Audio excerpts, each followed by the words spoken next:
All right, everybody, let's go ahead and get started. We're going to go ahead and let me make sure I got control of the slides here. Do we have control of the slides? There we go. All right. So let's go ahead and let's have a real conversation about our industry today. Okay, let's not whine about it. It is what it is, half of it. And technology is going to change things. And, I've been waiting now for 19 years in this business. I've been watching things change slowly over time. And, nothing really has changed a whole lot. We're still the center of the transaction. And I want to make sure we keep it that way. And the only way to do that is to really take a long, hard look at yourself, look at ourselves as an industry. And let's look at the first word here. I've got out here, complacency. As an industry, we have become complacent. The meaning of complacency is a feeling of smug or uncritical satisfaction with oneself or one's achievement. Let's face it, there's a lot of real estate agents in each market. If half of them disappeared tomorrow, would the consumer even know? Probably not. And so, as an industry, we really need to protect our industry. And, you don't, all you got to do is look on Facebook and you can see in some of these realtor groups how some agents out there feel about clients and how they feel like we're always going to be a part of the transaction. We're always going to be the center of the transaction. And I believe that we can. I absolutely believe that we can. However, we've got to make sure we put some actionable game plan in place to make it happen. Otherwise, we're just going to get pushed out by the lead aggregators. Okay, what is a lead aggregator? It's middlemen like Zillow, Realtor.com, Homes.com, HomeLight. There's a million of them out there right now. And they're all trying to do one thing. They're trying to wedge themselves in the middle between us and the consumer. They're getting to them first and then selling their data to us. So, we have to figure out a way to change that again. Because it used to be they used to come to us, but now they're going to these lead aggregators and then finding us. And so that to me is a huge, huge problem because, I don't want to have to send 30% of every check to someone else. The reason why I'm here at EXP is because we have such a great compensation plan. Well, it's getting ruined, absolutely ruined, because of all these lead aggregators that are getting in the way of the transaction. But the worst part is they're providing little to no value. They're really just giving us a contact. And this is something that we could do on our own. Okay, and so that's really something that I think we got to really work for as an industry. And the way we get there is through our fiduciary duty. Okay, fiduciary duty is an obligation to act in the best interest of another party. If you look at our industry right now, we are in an identity crisis, if you will. We've got people out there who walk in with an investor mentality or investor cap on, and I'm going to give you X for your property. But meanwhile, they want to sell it for a higher price, but they're sold on the convenience factor. And then that person then sells it to their investor, and then that investor puts it on the market and makes a profit. What do you think that client, that very first client who sold the price or sold the house, what do you think they're thinking when they see that property go on the market 6 months later for $200,000 or $300,000 more, and then they realize, wow, I got duped. A realtor duped me. And so now again, I'm not here to say anything negative. There's lots of different ways to sell houses, and there's lots of different sellers as well. You have some sellers out there that want that fast sale, and I'm not saying that we shouldn't be there to provide options to people, but we really got to protect the client. We got to protect the fiduciary duty part of our job. So it's extremely important that we do that. And so that is, let me go to the next slide here. Hold on. Sorry, okay. So one thing I want us to ask ourselves is, what are these companies providing that is so different than real estate agents? Can't you get most of the information on my website than you can on Zillow? You know, what is so unique that they're providing that they can turn around and sell back to us at a crazy price? So let's see here. Oh, how'd that get in there? Oh, all right. Well, somehow this is not the right. Hey, Kirtus, do we have the right slideshow in here? Because somehow it got off here. But I'm going to go ahead and continue with the one I've got on my screen. And so let me see here. Okay. So my next slide here, it says, let me be clear that this is not a session to bash all these companies. And I'm not even saying that you shouldn't be buying leads from them either, okay? There's some teams out there that do amazingly well when they buy leads. You know, basically what I'm saying is once you get that lead, what do you do with it? And that's what this whole session is all about. How can we make it so that, you know, when we get this lead, we are just absolutely giving the best service ever. And then when that client works with us, they wouldn't think about working with anybody else or using any other system. But if they work with us and they're not wowed, and next time around, once, you know, say 5 years, 6 years from now, are they going to be more tempted to use one of these models? You know, and that's something that we've got to really look at.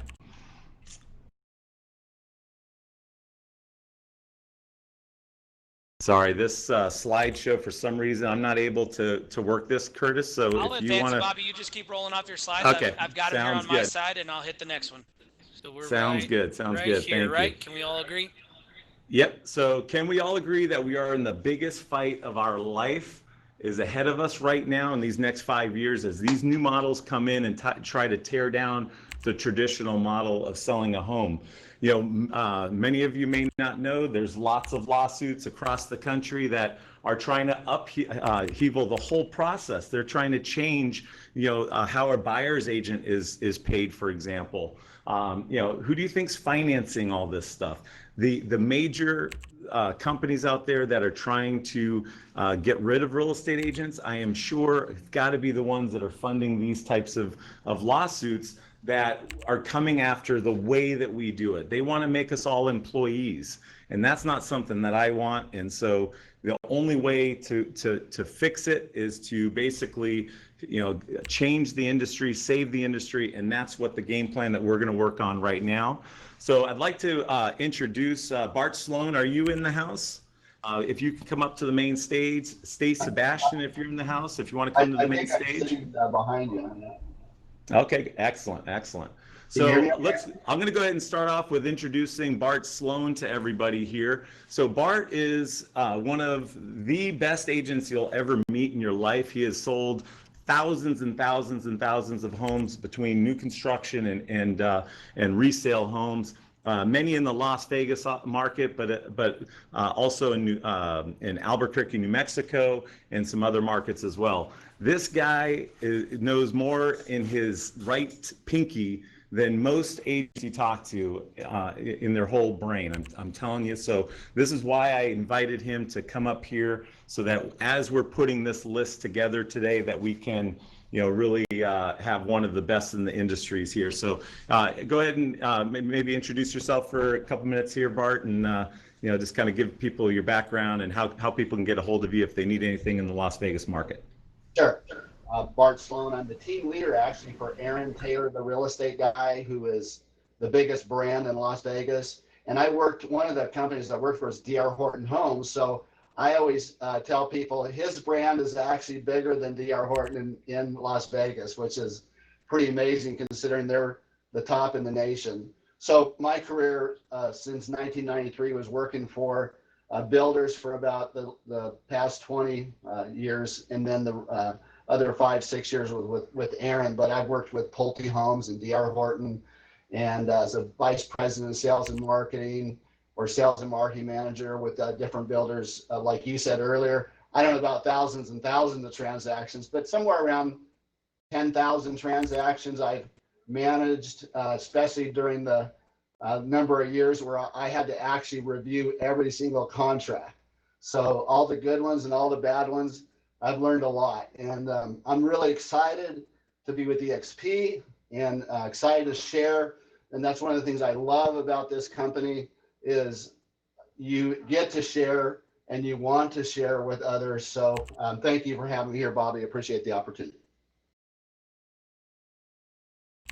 All right, thank you. And do we have Stacey Sebastian here? And then Rick Reynes also, I had reached out to him. If you're in the room, Rick, I'd love to get you up here as well.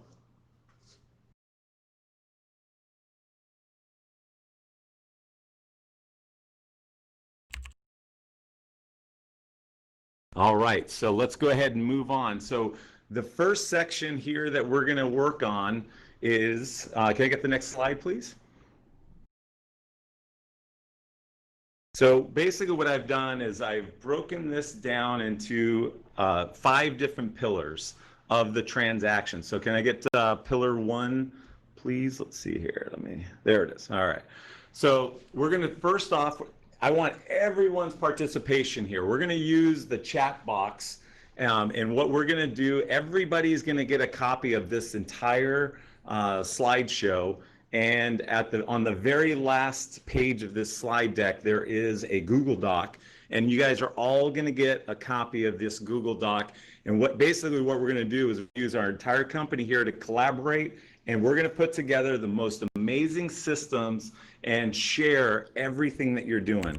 And I want everyone in here, that thing that you've been doing for 10 years and that you'd never tell anybody, this is the time to share it. This is the time to let go of it. You know, other people know it. No one's gonna, no one's gonna take it in your market. Let's just share every single bit of information that you guys all know. And so let's go ahead and talk about the incoming client process. What is your process when getting a new buyer client? So if you want to go ahead and throw some things in the chat. Let's go ahead and start off with you, Bart, here. Why don't you go through a couple of the things that you feel is so important when you're getting a client? What are the things that you do that is maybe a little different than the normal stuff, which is obviously put them in the CRM? You know, you might send them a card, a business card. You might do a handwritten note. These are things that all of us, can and should do. But what I'm talking about is the next level stuff. What is everybody doing that's next level? Let's go ahead and put that stuff in the chat box right now. And then Bart, if you want to go ahead and share, that'd be great. Sure. So, and I don't know that we do anything different or better than others. What we do works real well for us. Some of the things that we do are, if it's a first-time home buyer, is we actually meet them still at our office, and we sit down with them, and we have a lot of great tools. In fact, I took a lot of tools that were in the EXP marketplace and customized them for us. But basically spending time getting information with your client. I think that's kind of a lost art that I've seen over the last few years. Everyone's best topic is themselves, right? So I would start there, just sitting down with the client and doing the interview process, but using that time to build a relationship with them. I always try to do 2 things when I meet with somebody, especially for the first time, is build a relationship and build trust. And so by having the tools and using materials that, again, you guys have great materials in the EXP, you're showing them and they're seeing that you are maybe on a different level because you're that prepared and you have that much information. Does that make sense? Definitely makes sense. Yeah. All right. So just a reminder, we're doing on the buy side here. So incoming client process, buy side. So, we've got, doing a planning session. Obviously, that's a huge thing. Setting them up on properties. I would say that's kind of part of the nurture process, which is next. But what about what about sending them cookies or brownies, through a service like send out cards? We do That's that. something Yeah, that's something that we've been doing for a long, long time on our team, and and then sending them a text message video of yourself with a personalized message. This could be used through BombBomb, or it could be just a simple, quick text message, introduction. Just a personal message. And obviously. The next step is going to be the nurture process, which we'll talk here in a second. But so any other great ideas on the incoming client process? And if anybody wants to pipe in for a second, this is meant to be open engagement. I know we've got some heavy hitters in the room, like Pete Middleton here in San Diego, I think's in here. We've got Keith Bliss down here in the front row somewhere. You guys are all stars in your markets. I would love your participation, and any big tips that you feel that we need to do to really bring our service to the next level. Let's talk about it. Well, also, Bobby, in your materials, I think it's important, especially when I'm wanting to build the confidence in them, that because most cases, unless you do a buyer broker agreement, they can change you out at any time. So I try to create, again, through materials and through this time, I'll have materials about the market and in our area, and I know it in my head, but I have it there in front of them so they can see it. It's not just coming from my mouth, because again, the goal is to make that meeting so that when they leave there, that they don't want to work with anyone else. They won't trust anybody else with the largest purchase decision of their lifetime. And so, through that process, Excellent, thank you. So we've got a lot of stuff like keep in touch and things like that. That's going to be part of the nurture process. Let's just focus on that lead gets introduced to you. What are you doing? One thing that we should be doing too is thanking the person that gave us that lead too, right? That's often something that's overlooked. Some people wait until they get that closing in order to give. The way I look at it is, it's not that person's fault if you didn't close them on a house. It's not that person's fault that they give you a bad lead. So either way, you got to get them something at the point of when they give you that lead. So whether it's a Starbucks gift card, a $50 gift card to a local restaurant that you want to support, which is going to come back, and we'll talk about that in a minute with the business to business stuff as well. Let's see. All right, let's. Couple of notes here for everybody, Bobby. Number one, I see Bobby, he's actually building the list of what you all are sharing in the chat box. He's building it into this Google Sheet behind the scenes that we're going to give away at the end. I'm also screenshotting the chat box, and Bobby, I'll give you those screenshots too that we can add into the spreadsheet so people can see all these little tips and notes, because as Bobby's pulling out the top items here that are being shared, many of you might want to see one that resonated with you that maybe we didn't jot down on the spreadsheet because there's so many flowing in the chat. So keep the chat going. I'm screenshotting them, and then we'll also add them to this document. But I wanted to share a little interesting perspective, because I would imagine we have a lot of our top producing icon agents in the audience, but I'm also guessing we have a good number of aspirational icon agents that are trying to and aspiring to end up, in achieving that award and being at that place. And you're going to get a lot of great process from this chat box. Bobby's already got 20 here on the sheet we're going to give away. So you're going to get tons of great stuff, but I wanted to share a little bit of different perspective for me. So when I ran a team locally, we were actually a significant mix of referrals, past clients, and sphere of influence, and internet leads like Bobby was just talking about, right? But we didn't build our entire business on that internet lead generation. But what we did build our business on was process. So the incoming client process was very important to us. We had a lot of structure, a lot of systems and tools, just like Bobby's creating here for you. So when you leave here, you should have a list of 20 potential things you could do from a process perspective. But I'm going to give you a mindset or a philosophy that might be helpful in today's day and age, especially with what you're talking about, Bobby, right? With just there being so many realtors that have entered the business in the last 5 years, so many different personality types. I'm going to tell you a little story about my wife. So she's new to the business, newly licensed, got licensed last October, and she runs our life and our home and everything else full time. So she wasn't really jumping in as a full-time agent, but one of her first goals was to sell 4 houses in her first year. That was her first goal. She didn't have icon in her sites. She didn't have capping in her sites. She just wanted to sell 4 houses. And the first thing we talked about was how she was going to approach relationships and how she was going to approach these new incoming clients, Bobby. And my approach historically had been all about process. I had a process, 10 steps, A to Z, everything that we did.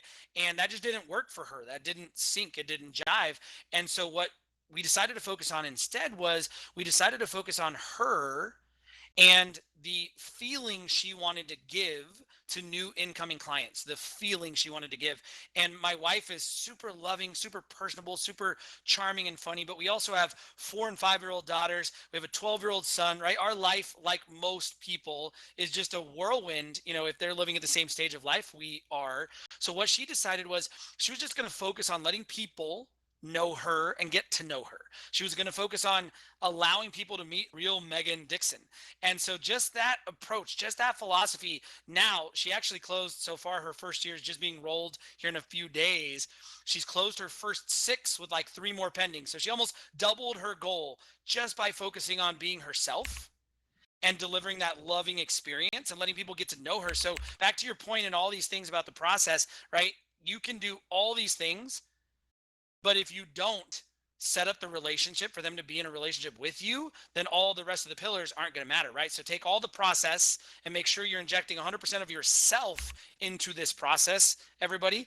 And that will be a super glue to all the process we're creating here in Pillar 1. So just want to share that story, Bobby, as you were catching up on documenting. I see we've got 25 things already in the spreadsheet in Pillar 1. I'll turn it back over to you here.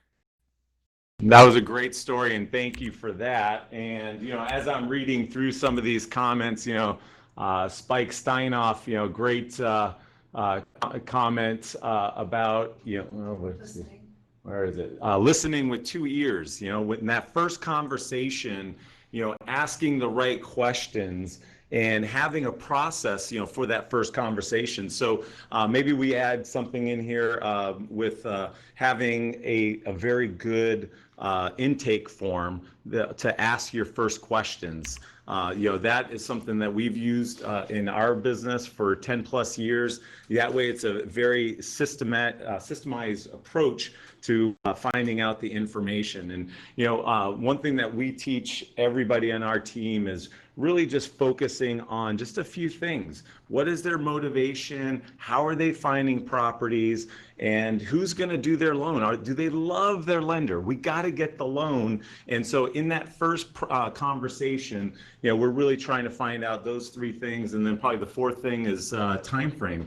Are they a 60, 90 day or even a year out? And if they are a year out, what's keeping them from buying now when the lowest rates of all time? One thing I'd like to also, with buyers, we got to make a huge deal in the markets that have coming soons.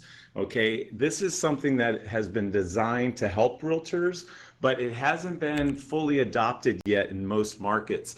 And excuse me if you don't have it in your market yet. If you don't, call your MLS and tell them that you do want it, because if we all use this, it's a really great way for us to be able to talk to clients and say, look, if you're looking at homes on Realtor.com and Zillow, those are not live feeds. They're not getting the coming soon listings from the MLS.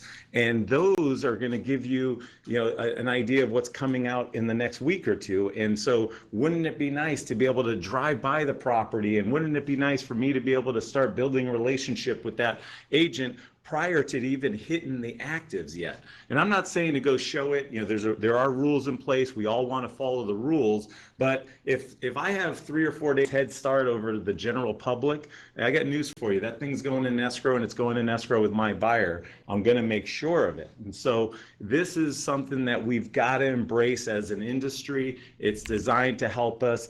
If you're a listing agent and you think that you have the exclusive right, by exclusive right as in you should be the one double ending every single listing, this is why they came out with the program. This is why they're stopping you. It's not in the best interest of the client. And so you got to completely just rethink how you're doing it, why you're doing it. Every single listing should go 2 days, coming soon at a minimum. That way it's giving our other realtors and their clients an opportunity to see the listing first. And imagine if all of us did this, then every single person would want to work with a realtor because they wouldn't want to be left behind. Okay, so very, very important. All right, so let me see here. So see, that's the problem, Colleen. That shouldn't happen. That means that there's some shady agents that are getting people into properties first. And I'll tell you a quick story. An agent in my organization, they sold the listing prior to even showing it. The guy wrote up an offer, sight unseen. It didn't go active. It was coming soon. They went ahead and accepted the offer. And guess what came in as the next day? An offer $75,000 higher. So do you think that the agent's now in a pickle? Absolutely. And guess what? The owner is a lawyer. So they wanted to back out of the deal. So that's an ongoing issue. So I won't really talk further about that one. But man, there's a lot of that kind of stuff happening out there. So we got to follow the rules. And I know that sometimes it may be tough, especially when you see others breaking the rules. But those guys are going to be in and out of the business in no time. We've got to always stay on top of things. So about the coming soon, about racking on market time, if it's 2 days, who cares? And it'll say days on MLS 0. So it's it's really it's still 0. So I don't think it's a big issue. I think you just have to. I think it's bigger for our industry and as a whole for our industry to do it this way, in my opinion. So, but that's another class altogether. I just wanted to throw that in there. So, all right. So I think we've got just about anybody else have anything on what to do on the first pillar, which was the initial contact. So now let's move on to pillar number 2, the nurturing process. So this is the first meeting, the lender approval process. So what are some of the things that we're doing differently in this? Are you referring 3 lenders? Are you referring 2 lenders, 1 lender? Is there a reason why you're doing these things? Let's all talk about it. And there was actually someone that's made a comment. Let me find her name. I'm going to see if she wants to come up on stage, because if you're selling 98% by referral, you should probably be up here. That was Holly Maloney, sells over 100 a year and 98% is referral only, correct? Holly, would you come up and just come up here and share some of your amazing knowledge of how you did that? Because that's, I think, is incredible to be doing 90+% by referral. I don't do that. I'll be honest. I do a big mixture of generating leads and so Holly, are you on stage? I'm here. All right. So nice to meet you, Holly. Nice to meet you too. So why don't you tell everybody a little bit about yourself and maybe share some of the things, like walk us through your nurture process and let us know what you do. So one of the things, I have been selling since 2004, and I've never bought any leads. A lot of people spend a lot of money on leads, but I put that money back into my own database. I started with my database, kind of old fashioned. I get a buyer in, and a buyer wants to sit down face to face. They want to know, it depends on, if it's a millennial, if it, what age group they are. If they want to text, they want to talk on the phone, they want to meet in person. But people still want that personal touch. So I meet with my clients, I sit down with them. I'm just finishing up. Every year I send out Thanksgiving cards instead of Christmas cards. It's just a Thanksgiving holiday. I'm thankful for my clients, and I send them a pie coupon that they can redeem for any kind of pie they want at a big bakery here in Cincinnati. I just want them to know that I'm thinking of them. My clients refer me all day long because I'm front and center in their mind. So instead of spending the money, and I do a lot of mentoring as well, and instead of spending money on people for Zillow or leads, a lot of those clients are going to be one and done, and you may not ever see them again. If you're your own database and your clients, they're going to tell everybody that they know about you anytime real estate comes up. You're going to be that professional. I send out calendars. At the beginning of January, I mail out closing statements for everybody that has closed with me for taxes. I started, years ago, people would call me and they would, even though I told them they would need them for taxes, they would forget. And then in January, I sent them out. So I started sending those out just so I'm front and center with my clients all the time. And my database keeps building. I'm now on to clients' children. And then, I've done every second, third house. It's to the point now where it's so awesome that even on listing appointments, I don't really have to do a listing presentation because I already know that they're going to use me. Now, isn't that a great feeling when they call you and they just say, come on over?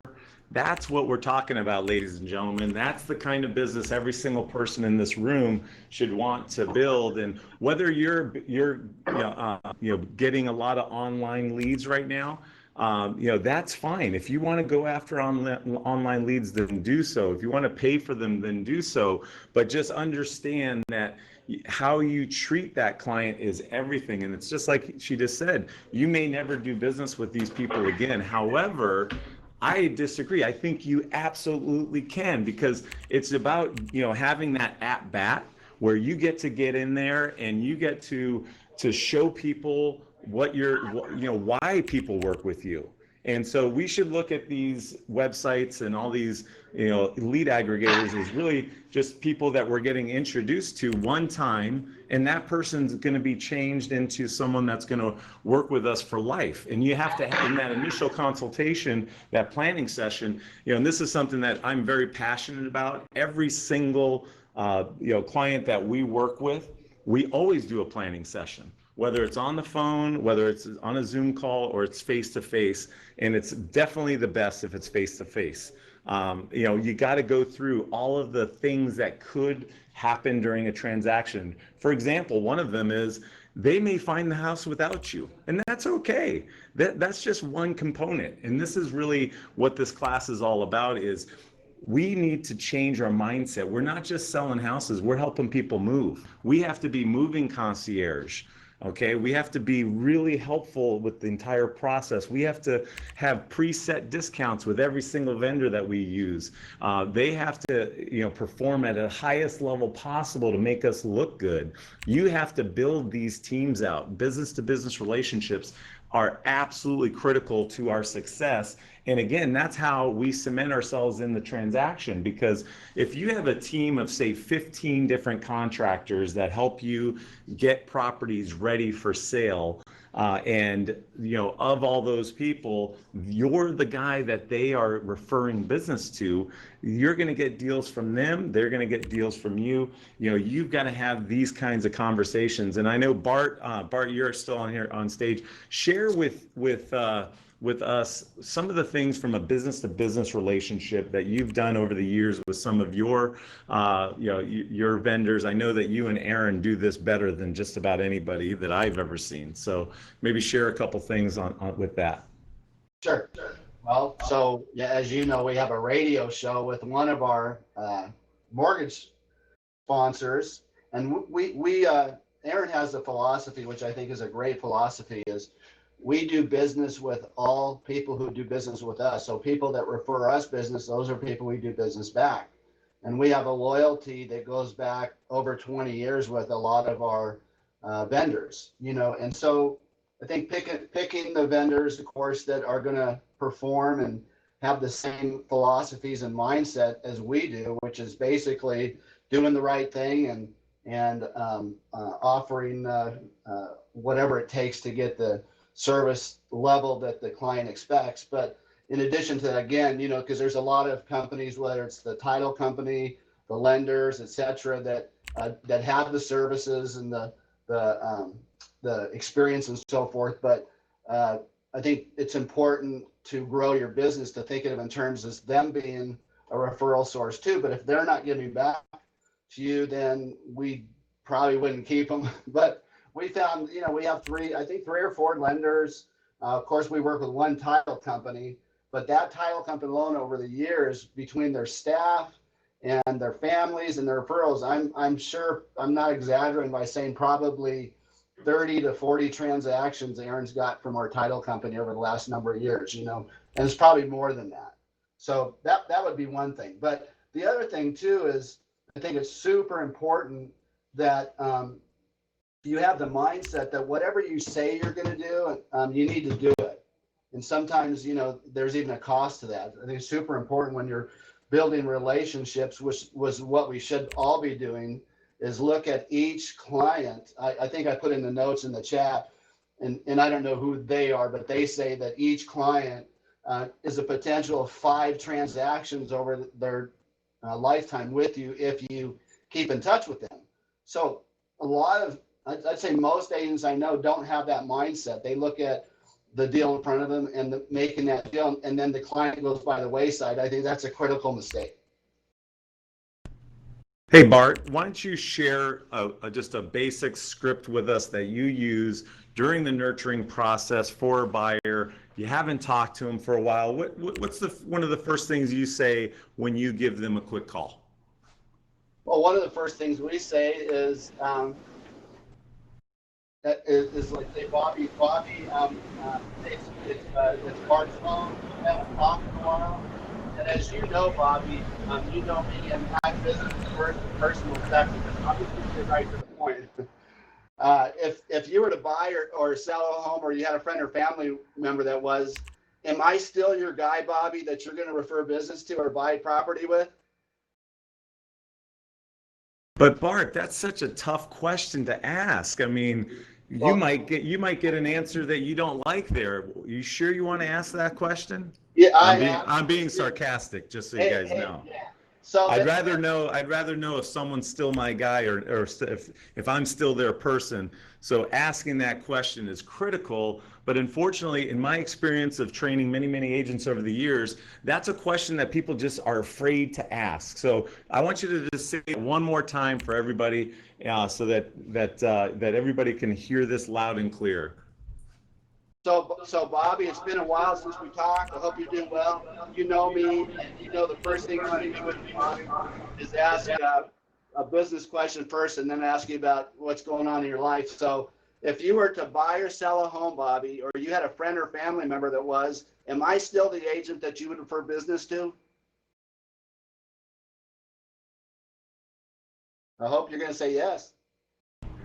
Yes, I am. Sorry, I had to turn on my mic again. So, all right. So, now that we got that out of the way, how's the family, buddy? How's the kids? Oh, absolutely. Everybody's good, and you are absolutely the agent we would use. And as I told you, I'm going to be ready in the spring, and I really appreciate you continuing to follow up with us. So everybody in the room here, you can see this is a great question to be asking people. Whether they're a new client or new person, that you're trying to convert, you got to be okay with asking some tough questions. So now moving on here, just in interest of time, lender approval process. Yeah, many people don't really go for the loan, and I think that's the biggest mistake that any of us can do. We all must get the loan. Let me tell you why. If you don't, that means the lender who has the loan, he's trying to kick you to the curb because he wants his real estate professional to get the deal. So he's referring the client to that person. And so if I talk to somebody and they say, hey, you know what, I'm really dead set on using this lender, I just simply say, hey, great. Can you do me a favor and just go ahead and introduce me to this lender via text or via email? If I'm going to be working with them, I just want to, reach out to them and say hi and just kind of build the relationship. And then I'm just building the relationship with this person, and I am really just focused on making sure that they understand that I'm the agent, and I let them know, hey, I'm looking forward to working with you. And then sometimes I'll even dangle the carrot, like, hey, if you do a great job for me, I'd love to work with you again in the future. And then that way, you know for sure you're not going to get kicked to the curb. But if someone says, yes, I do have a lender, and I always ask the question, do you have a lender that you absolutely love and trust? And I ask it that way because most people have to say no to that. Because some people might say, well, I have somebody, I don't know if I love and trust the guy. Well, if you don't love and trust the guy or girl who's handling your finances, your financing for the biggest purchase of your life, then you're working with the wrong person. Just like I want somebody to be able to ask that question with a real estate, are you working with a realtor that you absolutely love and trust? If a lender or any other realtor were to ask that question, I want the answer to be absolutely I am. I'm working with Bobby Martins in the Martins Realty Group. That's what all of us should be striving for. And if you're not, then I implore you to really spend some time on really kind of working on your mindset, because the future, there's no option. We don't have an option to give bad service. If we get bad service as an industry, we are done within 10 years, in my opinion. You look at all these other people coming into the marketplace. It's going to get ugly if we don't step up our game. So let's go on to the next one, which is pillar number 3, showing homes. All right. So earlier in the chat box, I saw Bart put in there, make sure you have refreshments. You want to have a cooler with all of the, are you putting that on? Yeah. Okay. You want to have a cooler with all of the snacks and refreshments. You want to throw a beer or two in there, go ahead. No, I'm just kidding. Don't do that. Maybe that's for the celebration afterwards. But showing homes, this is the opportunity where you can really build the trust with the clients and the respect, and this is where they become your friends. And so, and unfortunately, with the system that we're using now, we're basically putting a lot of newer buyers agents out in the field to show those houses for us in many cases. And so if you're just throwing them out there and you're not taking them through the process, then that's a mistake. No one on your team should show houses to anybody unless they've shadowed you with multiple clients to make sure that they're doing it the right way. And so when I do a planning session with somebody, people always ask me, like, how do you not show houses? How do you get away with that? Well, this is how. You've got to sit down when you're doing the planning session. You've got to really map out the game plan. And then I always like to say, look, when you go shopping, let's say you go into Nordstrom, do you want that salesperson following you around? Or do you want to be left alone? And they always say, I want to be left alone. Fantastic. I'm the same exact way. I don't like it when salespeople try to sell me stuff. And so when you work with us, and this is a little bit of reverse psychology, when you work with us, you're not going to be sold something. And we don't walk in there and start overselling. We turn on the lights, we open the door, and then we shut up. And then we also tell them, like, if you like the property, tell us while you're in the property, because I want the agent to take some videos of the property. And during this process too, I'm telling them, like, the reason why it's not just me helping you, there's another agent here that's sitting here with in this meeting. The reason why they're here is because both of us are going to help you. Okay, there's always going to be someone available to open a door for you. Okay, so if it's Sunday morning at 10 o'clock and all of a sudden your dream home comes on the market, I want to be able to open that door for you 3 hours later. But as I can't be everywhere in once. So that's why Susie or Rachel or Trisha, whoever on the team is going to help, that's going to be the system. And so, and by telling them, if you like the property, say it now while you're in the property. That has been a game changer. I've been using that for years. That way you never have to leave going, hey, what'd you think of that one? I mean, and don't get me wrong, we still ask that question. I like to ask the question on a scale of 1 to 10, how do you rate that house? And I put on each sheet, what they said. It was an 8, 9, 10, whatever it was. So again, guys, please put in the comments anything showing home wise, any new ideas while I'm talking here. So in a nutshell, with the showing homes, we've got to elevate the game. We've got to make it fun. We've been doing videos during when they're in the home. So now I know with fair housing, this is probably going to change all of that. We've got some new things out there. They don't want us doing cover letters and videos and all this stuff.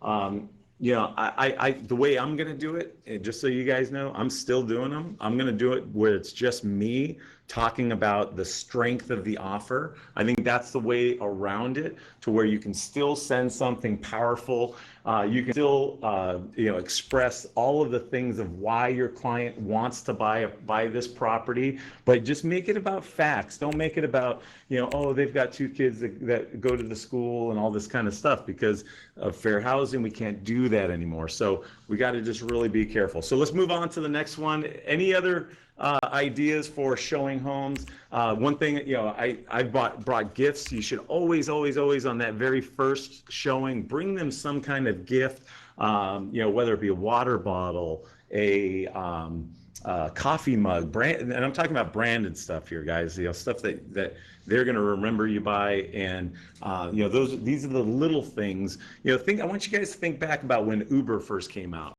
What did everybody get so excited about with Uber? Can you guys still hear me? Someone's saying no sound. Hopefully you can hear me still. No, you're good. You're good, Bobby. Okay. Keep rolling. So with Uber, I got so excited with Uber because, the only time I would ever use it was after leaving a bar or something, right? You get into the car, it's, you're thirsty. They had the water, they had, the gum, the candy. And so that's why Uber took off and beat the crap out of, the taxi industry, and has changed the world just over water and candy. It's such a stupid thing. Obviously the app helps, being able to track where they are and those sorts of things. So, just small little tweaks like that can change an industry. And so just think about how easy it could be to change the real estate industry. I already know in my head a few different ideas that would crush us. So as soon as someone thinks of these things, we're going to be in trouble. But again, it's all avoidable if we make sure that we cement ourselves into the middle of the transaction by just delivering the best service possible. So, all right, so let's move on to the next section. Real quick? I Yep, just want to go share a ahead. little story, a little guiding principle on that same subject of showing homes. Just something you can take away as a little bit of a North Star. One of my first business coaches, when we were building our real estate team, told me that people make decisions emotionally and then they rationalize using logic. So when you're out on a home tour, I want you to remember it's an experience. Like you just described the Uber, Bobby, right? Gum and water. The experience is what captivated you. And then, of course, the logical functionality of calling for an Uber from your phone and tipping from your phone and paying without your wallet. Like that was how you thought Uber was cool, but really it's the experience that made it awesome. So when you're getting ready for home tours and you're like, okay, do I just go to my tours or do I prep for an hour? Do I bring all the extras or do I not need to stop at the grocery store to pick up the gift basket I want to have in my car? Those decisions are the difference between cementing that relationship, generating the lifetime value of $100,000 versus $6,000, right? One commission or the next 30 commissions. That extra couple of pieces, when you think about it like an experience and not just showing homes, can be the difference maker. So just wanted to remind that is the chance, like you said, Bobby, to separate yourselves from all the other things that are going on in the industry. And there's not a technology, a website, a tool that can compete with that experience. People will always remember how you made them feel. I have a client that has more money than you could possibly imagine. And the way I made their daughter feel when we go on showings, I'd bring a stuffed animal every single time. I always brought her a gift. And it was those kinds of little things, that people appreciate. You got to take care of their kids. It's an absolute must. And we'll talk more about that in a second. So next pillar, in escrow. Now this is the fun, like you did it. Everything that you said at the beginning of the transaction, you had them in your office. We're going to go ahead and make this happen. And then you know what happens? We fall short on this one thing. We don't make it exciting enough. We make it, it's obviously a nerve-wracking experience. They're nervous. We should be celebrating this step, okay? So whether it's sending them something, whether it's maybe having flowers delivered to the house, after I get a listing, if it's a sweet old lady, I love this. My number one client to help. I love sweet old ladies. They are the best. They're so easy to talk to and work with. And, I love sending them flowers afterwards or bringing them flowers. It makes their day, and you're starting off the relationship in a positive form. And so I think that's really important. So celebrating at the very beginning of the escrow process to me is extremely important. And then how do we manage the inspections and the paperwork? Boring. This is the worst part of this business, right? I mean, but it's also, why we're here, okay? If it wasn't for the inspections, it wasn't for the paperwork, many people wouldn't really need us right now, right? And so we've got to make sure that this process goes smooth, easy, and really think about it. So I've worked with transaction coordinators. Every single piece of document that comes in, they're sending it off to the client. I'm like, whoa, that's too many emails. You gotta have a planned approach. There should be 3-4 touches. It does not need to be 18 different emails. We got to have a systemized approach. We can't be reaching out to them every single day and interrupting their day. Why? Because they're always going to remember how we made them feel. Okay, did we make them feel stressed because every single day we kept reaching out to them? Or did we do it once or twice a week and it made it as part of an overall approach? All of these things are really, really, really important. So let's see here. Be the expert. Yes, absolutely. When I got into the business, the very first thing I did is learn where do I find out more information about real estate. How can I get more designations? And so I just went to every single damn designation class I could get, and I got just about every single one of them over the years. And that gave me the knowledge, that gave me the comfort level. I burned the boats when I got into this business, and I think there's not enough people that don't do that. We've got to burn the boats. We have one option, and that's to be successful. And so we have to really go all in, and not with 1 feet, but with both feet. First 2 years in the business, everyone should be working 60 to 70 hours of 40 hours a week of working with clients, 20 hours on education and other things, learning as much as they can. All right, let's see here. Using a transaction coordinator, absolutely. Too many people are doing the files themselves, which can be done for some people, but man, you should be going on to the next transaction, working with your TC. You'll provide better service. I've started just about every single transaction I do, I bring in somebody on the deal with me. Not because I can't do the deal myself, it's because I want to provide the highest level of service on every single deal. And I know I can't do that anymore because I am spread in, and I've got a family, I've got a lot of things going on. I've got a stinking remodel going right now. My backyard's torn up. I've got a million things going on. The last thing I want to have happen is something to fall through the cracks. So from a team perspective, you got to have your team in place, the people to help you to do the things that you don't want to do. A great exercise that I always do with people is write down all the things that you love about real estate, and then write down all the things that you hate about real estate, and then delegate all of it. Okay. All right, so let's see. We got a bunch more here coming in. RCC. Come on, guys. What else inspections-wise? Are we all going to the inspections? Are you going to the tire inspection?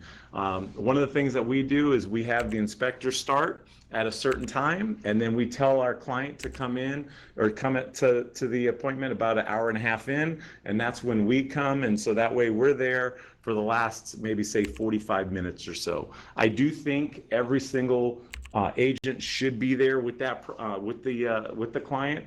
It's part of the trust building, and be careful on your words. Don't come don't come at it always as trying to manage their expectations. Listen to them. You want to get ahead of things and tell them, hey, this is what you usually can get fixed with the inspections, or these are the repairs that you can typically get, but you got to understand it's sold as is, and all these things. But again, just use your words carefully, because I've had clients say to me, hey Bobby, whose side are you on anyways? I'm telling you, I want these 15 things fixed, and you're telling me every reason why they shouldn't fix it. And so I've done that. I've made those mistakes where I've pushed a little too hard, where clients getting a little crazy about, putting, a ton of things on there. I want to manage the expectations, make sure they walk away happy. So, all right. So I think that's it for now. Let's go ahead and move on to the last pillar, which is after the sale. Now, keep in mind, this is a buyer. So what are they going to be doing, 5 to 7 years from now? They're going to be selling. So, if you just disappear for 5 years and then all of a sudden show back up again, probably not going to work out very well. So at closing, how about having some kind of big party of some sort, making it a big deal, a gift basket? Gifts are extremely important. Anybody not giving a gift is a cheap SOB, if you ask me. This is, and I know what some of you are going to say is you're giving the gift of best service and all this other stuff. You know what? That's hogwash. Stop being cheap. Give them a gift. They deserve it, and they will appreciate it. I gave a gift to a client who was well off, and she cried and told me, nobody gives me gifts, Bobby. Everybody knows I have money, and so nobody gives me gifts. And so she bought a $5 million property 3 months later for me. This was a investment property she bought for me for $550, and I'm like, it's 10 times the amount, just not a few months later. So it's very, very important. Gifts are important. We do a key. We have a key at closing, so it's a picture that we take at closing. So we tell people about it, like, look, closing's a big deal. This is a big honor. Either you're a first-time home buyer, or maybe it's a second purchase. We want to celebrate that. So please come ready to take a picture. And so we give them the gift basket. We take the picture with our branded key, and this key has been awesome. I use it in lots of our marketing photos, and it makes everybody feel good. So have a process. Many people do a closing party or a welcome to the neighborhood party. Excuse me. This is really a smart thing to do, because you're introducing these new neighbors. You're introducing your clients to the new neighbors, and now you get to meet those new neighbors. Now, I know COVID and all this stuff, everything that we're talking about now is going to be after COVID, okay? I know we can't do big parties and all this stuff right now, but we will be able to. And so when we can, we want to make sure that we're doing that. So now, one of the things I like to do, if they have children, I set up a 529 account for their kids, and I contribute some money to that 529 account. And I've been doing this for years, and people love it. It's, you take care of their kids, they're going to take care of you. That's how you build strong relationships year after year after year. Inviting them to parties, connecting them. Are you a golfer? Invite them to go play golf.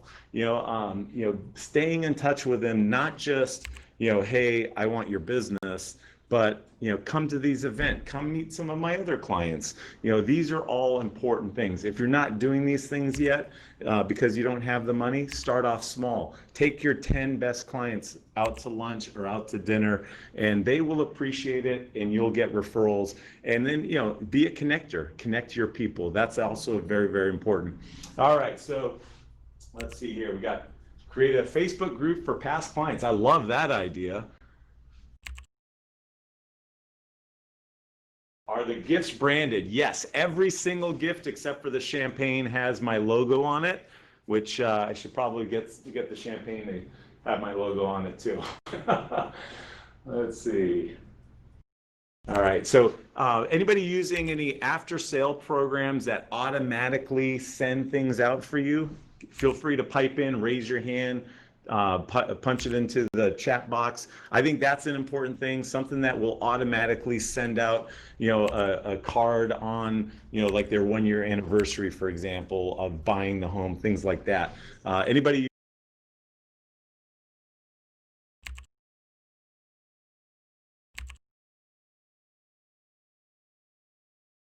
I think we lost your audio, Bobby. Did everybody else lose Bobby? That was my bad. Sorry. You're All back. right. So yeah, sorry about that. So it looks like we got some more ideas popping in. So okay, so it's this resonate gifts. Okay, great. This is all great stuff, guys. This is gonna just imagine you're all gonna have an amazing playbook of all these great ideas, and then you can decide which ones you want to implement in your business. So, all right. So let's go ahead and move quickly through the next 5 pillars for the seller side. And we're almost done. There's going to be a lot of crossover on these things, so it's going to be very similar. We'll take a look at the other list here as well. But so let's talk about the process for a seller, because obviously, you got a list in this business to stay in the business. We all know that. Listings have become harder to get because we have a lot of people going after them. You got Zillow offers and Open Door, and every time I go onto Facebook, what do I see? I see some new company that is trying to buy the client's homes. Okay, so it is up to us to educate people on this. And so, ask the question, are you considering are you considering selling your home to one of the iBuyer platforms? If that's not part of your question, start asking that question, especially in the markets like Las Vegas, Phoenix, where this thing is really blowing up. Because obviously you want to get to the heart of what they are thinking. Are they interviewing other agents? Asking the right questions is so critical. What are you looking for in your real estate agent? What metrics are you going to use to select the next agent? These are all important questions to ask. Let's give some more ideas here, guys. So what do we got? Incoming client process. What are we doing for seller clients? Right when you get that call, one of the things I do after the very first conversation, I'm sending them brownies, I'm sending them cookies every single time. And every single time I get a text back saying, yum, love those cookies. I mean, it's a no-brainer. So if you're not using send out cards or something like it, go ahead, reach out to them, and get it done, because it is a game changer. I always tell people send out cards makes it easy to be nice. It's quick and simple. I can actually do it right on my phone. It takes maybe 2 minutes to do from start to finish. Let's see here. Hello, Stephanie Dunn. Brownies and cookies. Colleen, Send Out Cards is the company that I use for that, and I love them. You can set up all kinds of different things in there, and different campaigns, different cards. You can customize things. One of the things that I use that very well with is on Facebook. I look for events, life events. Someone gets married, someone gets engaged, someone has a baby, someone passes away. These are all big life events that we need to, as realtors, understand. And I'm not saying being an ambulance chaser and any of that bullshit. I'm talking about just really understanding life events. For example, my favorite is the engagement photos. I love taking those photos, making a customized card and sending it to the newlyweds or newly engaged couple, and send it with some brownies, and then to say, hey, congratulations. I read your post, and it made me so happy to see that you guys are getting married. And marriage is a beautiful thing. I've been married almost 20 years. So you connect with them. And then you might put at the very bottom, and oh, by the way, if you ever need any real estate help, you know who to call. And that's it, And so you send out a bunch of those over the course of the year, you're gonna get clients. I've done the same thing. A friend of mine's dad passed away recently, and I sent him one, put all these pictures of it. It was a 3-card panel. It took me maybe 20 minutes to do. It's kind of it's like become a little hobby thing for me. It makes me feel good. And so I sent it, and he called me up and was almost in tears, and was like, that was like the nicest thing, that anybody's done since losing his dad, And so he's not buying or selling a house right now, but that's okay. He'll, when the time is right, I guarantee you, I'm going to get a referral from that guy, when he hears of somebody looking to do something, and I don't even have to ask for it. So be nice to people, treat them great, and good things will happen. So. All right, so we got a bunch more stuff on the seller stuff, so that's great. So let's go ahead and go to the next one, which is the pillar number 2, the nurturing process, which is the hardest process because, if they're talking to us, they're probably talking to a couple of other people, maybe they're not, but you always have to assume that they are. And so, how do, looks like I have a typo in here. So how do we make sure that we're the one, and that's what this is about, the seller nurturing process. You don't want to call too much, but you also don't want to call too little. I've lost listing appointments, and I've said, or listings, and I said, hey, I thought everything was going good with us. What happened? And, one time this guy says, well, this other guy called me every week. He showed me he wanted it more. And I'm thinking in my head, man, if I called you every week, I thought I'd be like the biggest jerk on the planet. Like, you told me 3 months. I'm not calling you every week if you told me 3 months, right? So that's something we got to just be careful of, be mindful of, and maybe we stay in touch with them by just giving them items of value, videos and different things, tips to get your home ready, all these kinds of things, and really that's what it comes down to. I'm in the process of putting a video series together for seller videos and buyer videos. It's going to be about 5 or 6 helpful videos during the process of buying or selling a home. And they're just going to go out, every week or two, just to stay in touch with these people. So, and during that process, it's educating them on the process as well. We're going to do the same videos for in escrow as well. So while we're in escrow, all these videos are going to be educating them as well. Hold on 1 second here. Sorry. All right. So, anything more on the? Don't forget. Take it if it's a seller, Bobby. Live call. What's that? I said take the call if it's a seller. Just. It actually was a seller. It was a seller. Sorry about that. So, all right. So let's see. If you don't get the listing first visit, send a gift the next day. That's a great idea, Bart. During that nurturing process. Here's one thing too on that same subject. If someone does say no to you, this is the best advice I could give anybody when it comes to this. Don't be a jerk. Find out why they said no to you, and accept it and just get better and use it to get better. But if you act like a jerk, you are never going to get a deal from that person ever again. They're never going to want to work with you, and you just basically validated for them why you didn't even deserve the business. Okay, I've gotten many deals by just being gracious, walk away, and I always just say the same thing. Look, if this agent sold you something, sold you a bag of goods that ends up not being real, if they end up not giving you the level of service that you deserve, I'm here for you, and that's it. And many times I've had people come back, and I always just say, they're saying no to me today, they're not saying no to me forever. So, but if you're a jerk, the answer is no forever. So definitely really important. Be okay with no, and also be okay with taking the listing on your terms. Don't take a listing that if you don't think you can sell it at the price that they want. If they want it at a lower price, get them to agree to lowering that price before you even take it. Say, okay, well, what if we listed at price, and then we'll leave it at that price for 3 weeks, and at the end of 3 weeks, if it doesn't sell, will you lower it to this price? And if they say yes, then put it into the contract, and you're off to the races. Okay, so.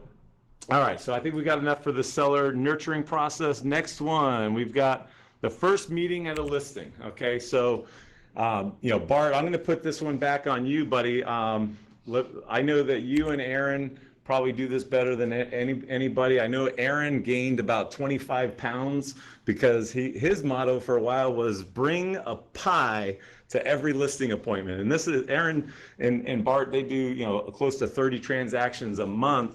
So that's a lot of pie. So I could see why he had to stop doing that. But tell us a little bit about your guys' process on that first meeting at the listing. And then also do me a favor, Bart, kind of walk them through kind of some of the things that you guys say and do at that first listing appointment. I know you guys have a great process and you guys close at a high rate.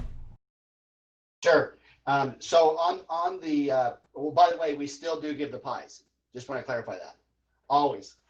So it's amazing. But you're so thin. Are you throwing up in the bathroom or something? Yeah, what are you doing? One thing to know is if you bring a pie and the seller asks you if you want to eat a piece of pie with them and have some coffee, what would you say? Oh, absolutely. I would love some. Hey, if you're going to sit down and have pie with them, you got the deal. It's done. Okay. But anyway, so we show up with the pie. We hand them the pie. By the way, we use Marie Callender's pie, and it's always apple because everybody will appreciate apple even if they won't eat apple, right? It's American pie. But it's amazing how their guard immediately comes down from the front door when you hand them that pie. And then we kind of set the stage. One of the first things we say to them is, besides, the common things like thanking them for having, you come over, is we tell them we're going to break this first visit into a three-step process. And then we go through the three-step process with them. Our 3 steps is like this. We're going to walk around your beautiful home with you, and you're going to be able to brag about how awesome your house is with us. And during that process, might ask you a few questions. All the questions we're going to ask you is to make sure that what we can do for you is the best fit. The second part of the process that we're going to do is we're going to sit down. You've heard about us, because Aaron Taylor, the real estate guy, they probably heard about us, our commercial. We always know, by the way, on our cheat sheet, how they found out about us or how they got to us, so we can share that at that time. We know you know about us from a commercial, but I'm going to take a couple of minutes just to share with you more in detail of who we are and how we've helped thousands of sellers just like you through this process. And then the third thing we're going to do is probably the most important thing to you, Mr. Seller, which is we call it the nuts and bolts. And that's to let you know what we think your home is worth and how much money goes in your pocket. That's probably the most important part, right? They always say yes, So one of the things I want to say, so I think it was Holly earlier that was speaking, correct? Bobby? So when Yes. Holly, okay. So when the comment was made about not always giving the full presentation, depending who it is, in my past thousands of transaction experience, I've found through time, you can actually lose an opportunity, or at least my own personal experience, with a family member or a best friend by skipping the process. So we have a process, those 3 steps, and when we go through those 3 steps, that process is, I think, one of the key reasons that, and you've heard Aaron say this, Bobby, we literally get 100% of the listings we want. And we attribute that to this process, because if you do something and you've created one of the best processes that you can, you don't want to deviate from any part of that, because it's not a couple of big things that you do to be successful in getting a listing. It's a lot of little things. And so our process incorporates all those lot of little things. And I don't care. I was on listing the other day. The agent that set it up said, it's my relative, Bart. You don't even have to go into all the details. They're going to list with us. I went through all the details, and that person told that agent, make sure you call Bart and let him know that it's because he went through those details with me and explained certain things that I am going to use you guys. So he may have used somebody else, you know. So anyway, that's the short version. Does that help? Amazing. Ladies and gentlemen, this is Bart Sloan in the Las Vegas market. He is somebody that I've been learning from for the last couple of years, that he's been here at EXP. And he's been the mentor to Taylor, who I've known for 25 years.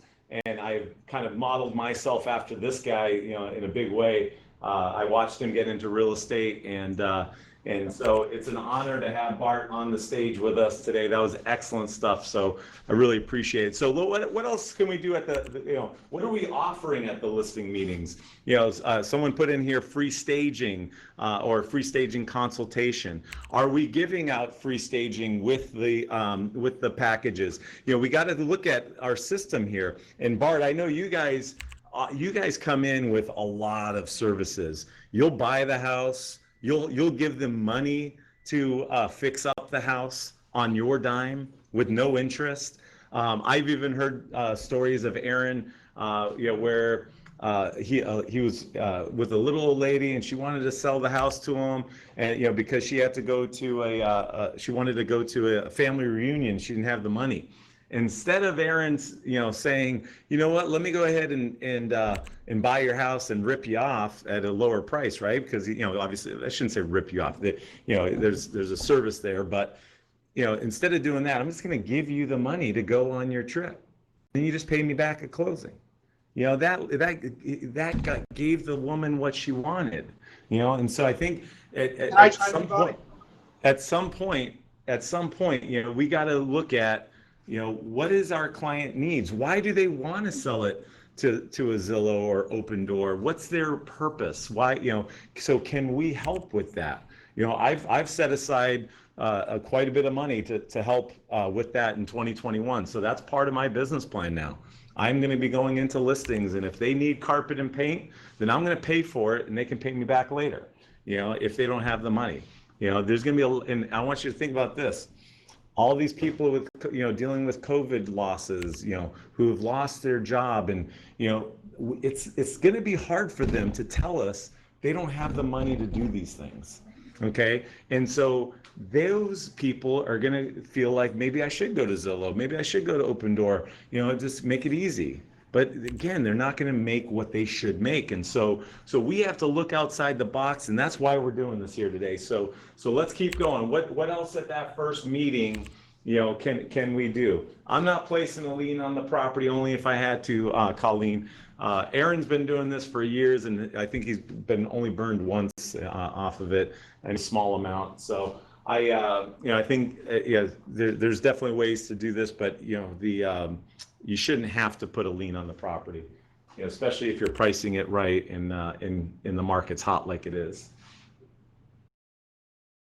So as far as the comments, you're going to get in a couple more slides, there's going to be 2 links, and I'm going to put in the chat group or in the chat, I'll put the links. So you guys are going to have access to all this stuff, but just do me a favor, wait a couple of hours to go to the link, because I'm going to sit down these next couple of hours. I'm going to review everything in detail and make sure we have these built out the way that they should be built out. And I'm going to be adding in some things that we do as well to make sure that it's really robust with a lot of different things. So first meeting, anything else at the first meeting that we do? Yeah, I've got something, Bobby. Okay, go for it, Bart. Yeah. So, and you kind of touched on it a little bit, but it warrants a little bit more conversation.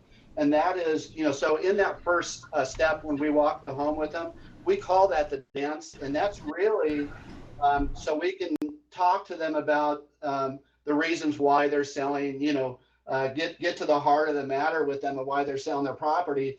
I think it's really, really important number one, that you have the mindset that you're there to help people. And if you have that mindset, like, and I don't know, if, Bobby, if Aaron's talked about this recently, but our whole campaign next year is based around our why, our team why, which is we boiled it down to just helping people. That's what we want to do, is help people. So the things that we do to help people, but you want to be able to, in a genuine way, get that message across during that first initial part of the walk in the home, because that sets the stage for everything else. So all things considered equal, you've heard this, people will prefer to do business or purchase from somebody they like and trust, right? You heard that before? So million times. Yeah, so that should be the focus on that, what we call the dance or the walk around the house, is to start building that likability and that trust. But what about paint color? Do you immediately diss the paint color in the house?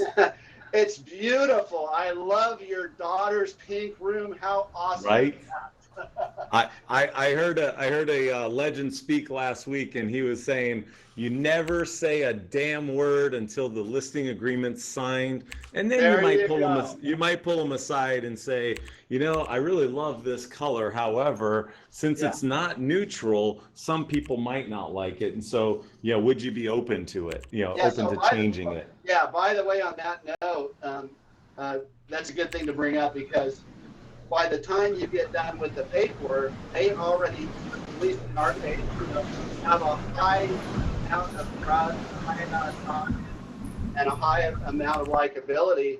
So I will always be direct and somewhat blunt with them at the end, because they already trust me. I can now suggest to them, here's the things we need to do. And by the way, we always do this, and you know that, Bobby, because our goal is always to get them the most money for your house, right? Now, by the time we get to where we've signed all the paperwork, they already trust everything I've told them and have the confidence. So when I then suggest we have to do a complete repaint in the interior of the house, and here's why, they're more thankful about that than they are insulted. Does that make sense? Absolutely. Okay, so we're going to go ahead. Someone just asked about how long is the breakout. We're going to be going for just probably about another 5 to 10 minutes. I'll go ahead and Kirtus, could you throw the link in there real quick for me? That'd be great. That way everybody has a copy of slides and, sure thing, Bobby. Everything that they need. So there's also one thing here. Let's see, where is it? Okay, so Thomas McBurney out of Toronto. What's up, Toronto? Hey, with COVID, this is what he said. The people that are hurting are not the same people that were hurting last year. Some people hurting financially are not used to being in that position. So serve them. That's a really, really good point. The people that are hurting, these are small business owners that have been massively successful over the years, and then all of a sudden they're told to shut down and still keep paying their employees. That's a problem for most businesses. If all of a sudden the income coming in gets shut down completely, and but yet you still have expenses of the rent and the employees. So we got to have compassion. And with that same note, maybe we don't go on Facebook and say, hey, look at my shiny new car I got, or look at this new house I just bought. Maybe we should start being a little careful about all of that, and just understand that people are hurting out there. And the people that you help today, they'll remember you forever. So is there me selling a house for free in my future? Absolutely. Okay, probably more than one. Okay, if it means helping somebody out who got screwed because of a bad situation, then I'm all down. So let's move on to pillar number 4, the selling experience, the marketing and the escrow. So this is obviously the biggest part of our job now. We've got to come out in a big way and show people what we're doing. I had a client call me up the other day, a little upset the property hasn't sold yet. I say it's the price. he's like, well, what are you doing? And I'm like, I go through all these things that we're doing, and it's like, people, they're always going to want to know what we're up to. And so having a clear, concise process for showing them is definitely something that's important. We use a system called Brivity, Brivity. My assistant absolutely loves it.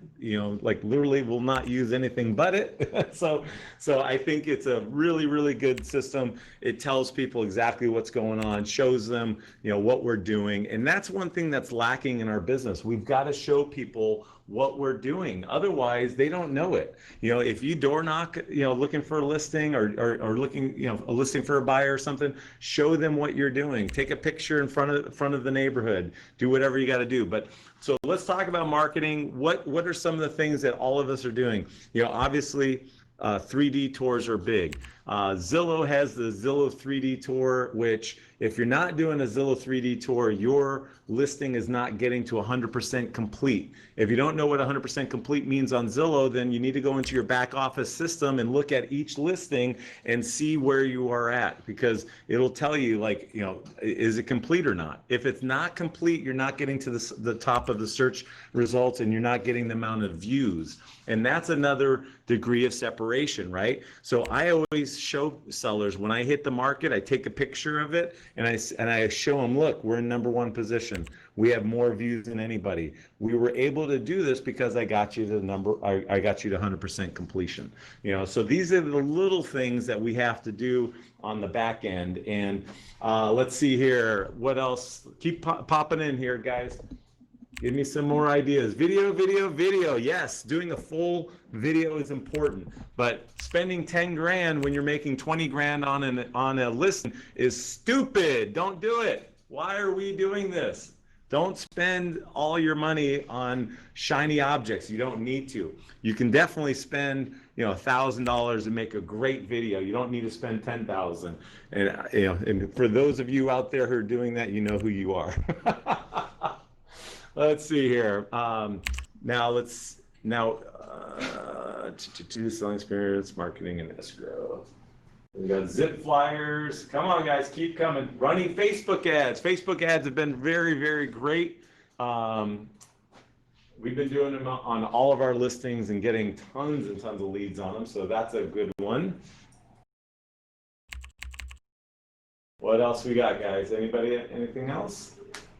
What would you say is #1 thing to do for new agents as far as the selling experience or the buying experience? I would say the #1 thing for new agents is take people out to lunch as much as possible. Take the core people out who want to help you, the people that know you and like you. That's what you want to do. All right. So did we get Kirtus? Did you drop the link in the chat box for the whole presentation? I can do it. Yep. No, it's been dropped in there. I'll drop it Okay. in here.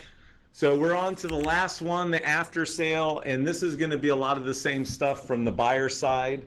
But if anybody has something that they do that's really unique for after the sale, please put that in here. One thing that I will share is we do a referral party.